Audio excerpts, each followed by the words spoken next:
This event to me has just been a very eye-opening experience. I've learned more in these since the 14th. Each day I've come, I've learned a little bit more. Talking to Dr. Brown and some of the other members of the team has been just amazing. We're here with Mamie Singleton. Yes. Well, first of all, thank you for joining us. This event to me has just been a very eye-opening experience. I've learned more in since the 14th. Each day I've come, I've learned a little bit more.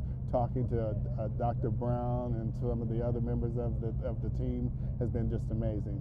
Tell me a little bit about your experience with With the Tuskegee Airmen? Yes. Well, overall, Well, overall, in 1984, I used to be the owner and operator of my own chartered air service here in the Twin Cities. Wow.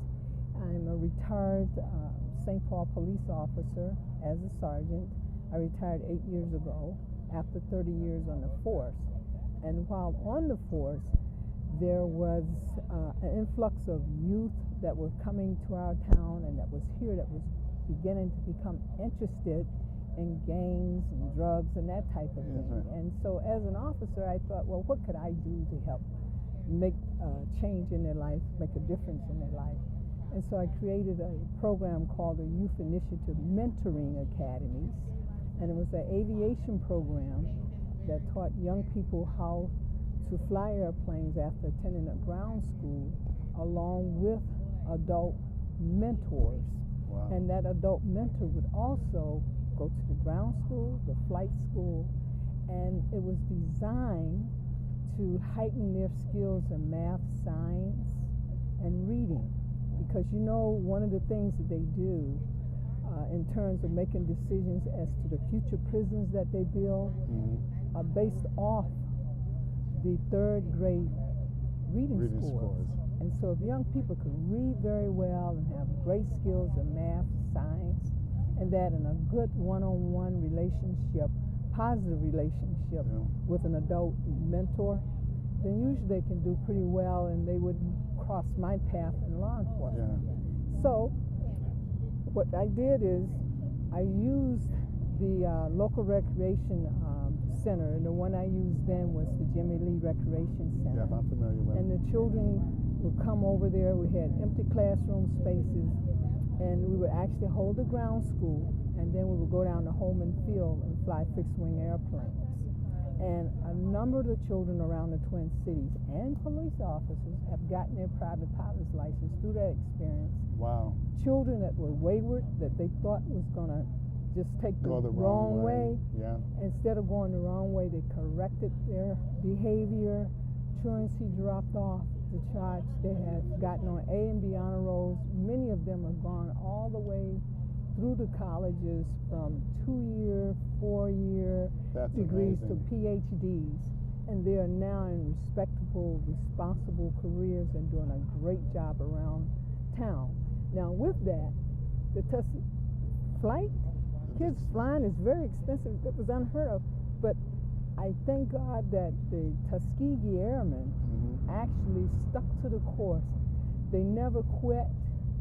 They always set their skills and goals high. They aimed high to do the things that they wanted to do, and they expected to win. They knew that they couldn't lose in any way.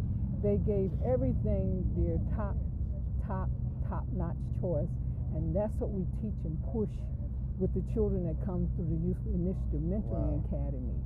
All of the principles of those Tuskegee Airmen, they use that, coupled with love and people just coming out giving their time to the children so they can grow to be the best they can be. Many of these children are flying fixed-wing airplanes. They are also flying for major airlines. Just to call a few names, they're out there working for you. They're captains on these airliners. They work for JetBlue. They're working for American Eagle, Alaskan Jet. Those are all bona fide great airlines, and children from Yuma are working for them right now, and they got their start right here. But just think, if the Tuskegee Airmen had quit, we wouldn't have none of this going on today. So we are today because of what they were yesterday. Tim, who was just here not too long, was talking about the fact that we're celebrating the 50th anniversary of the Civil Rights Act. And when you think about it, as far as I'm concerned, the Tuskegee Airmen were the forerunners of the Civil Rights Movement. Of course they were. Yeah. I mean, because what they did was amazing, and there's stories of what they actually had to deal with over there, and then come home and deal with almost this very same thing. And to me, it kind of boggles my mind, because you're seeing someone in a uniform. Shouldn't the uniform elevate past color? You would hope, but that's why it's an individual affair. It takes one person just to make a difference. You don't have to follow the crowd, because everybody like to lump us in from what they see outwardly here, and then they like to emulate the ignorance of others. But it's just a few bad apples in the bag. Everybody is not. No. So that one person would just look in the mirror and say, hey, today I'll make a difference. I'll make sure we'll be about life as what life purposes were. Truly. And we'll take that first step.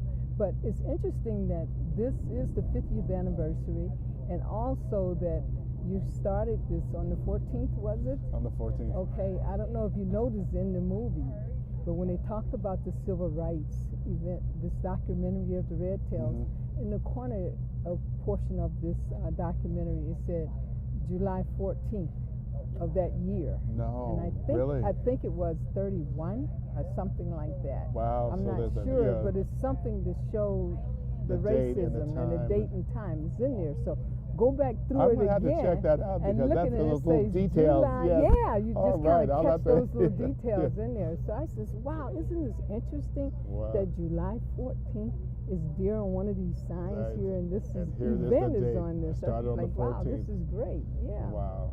Yeah, well, like I said, I've seen the film. I've met some of the wonderful people. Did you get a chance to talk to Dr. Brown at all? Yes, I did, and I find him so amazing, as were all of the other Tuskegee Airmen that worked with YIAA, because Dr. Brown may not recall, but the Department of Transportation of Corrections, I think it was, had a jet that came in that was donated for NASA, an airplane, and it might have been about 10, 15 years ago.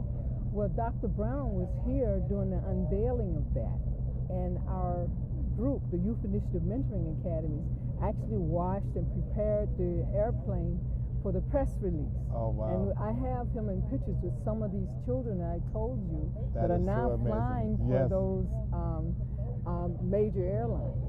Wow. So those children that was in there, that was much smaller, talk about aiming high. They're the ones that are flying. They have their commercial pilot's license, and they're flying for these major airlines. That is just amazing. And Dr. Brown was there, so I'll get that picture and give that to you. And also Major Joseph Gomer, the late Gomer.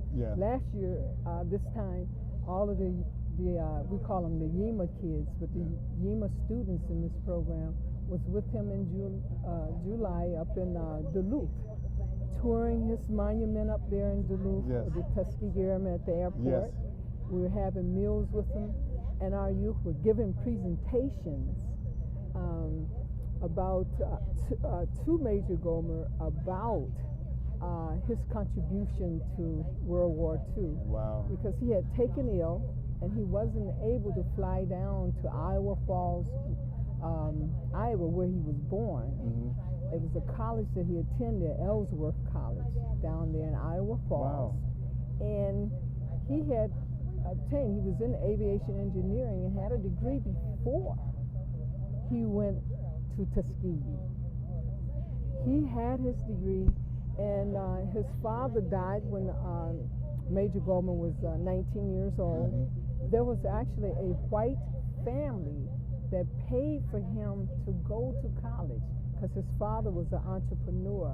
He paid for him to get his aviation engineering degree. This is before he went into the military.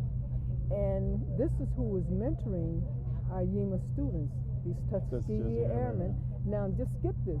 When he took ill last February, and in July, we flew down to the unveiling of a monument in Major Gomer's honor that is in the main entrance of Ellsworth College in Iowa Falls, Iowa. Our students flew down there with me for us to accept that unveiling of the In his monument honor. in his honor because he couldn't. And then they Skyped one another. We all were in a whole presentation Yes. with him. This is the kind of history that we've had with the Tuskegee Airmen, students yes. and the Tuskegee Airmen. So That's they amazing. are still aiming high. I Yes. mean, even at 95, 93 years old, you look at Dr. Harold Brown, Yes. still traveling around the Yep. country, connecting Spreading with the young word. people. Right. Yeah. Planting these seeds in these kids. And I'm going to do all that I can do Yes. to help any child become the best that they can be. And whatever I can do through YIAA planting these seeds, they have it for me. And Well- so all 6 principles will be used well, you know. Well, the first of Tuskegee all, I Airmen. want to say I am very honored to meet you. It's just been wonderful talking to you Thank and you. your program. I'm gonna do my best to make sure we get a website or something that we Thank can put you. out there Thank to make you. sure people know. And like I said, we'll be talking more. Because And we'll invite you all to come and take a flight with these children. They're 8 years old to 19, but they will fly you right now with the pilot. You got to trust them. No. Yeah. Well, see that. You have to trust them. So come on and take a flight with us. Take a flight. Yeah. Aim high. Okay. That's right. Thank you and so rise much. above. Thank you so much. Okay.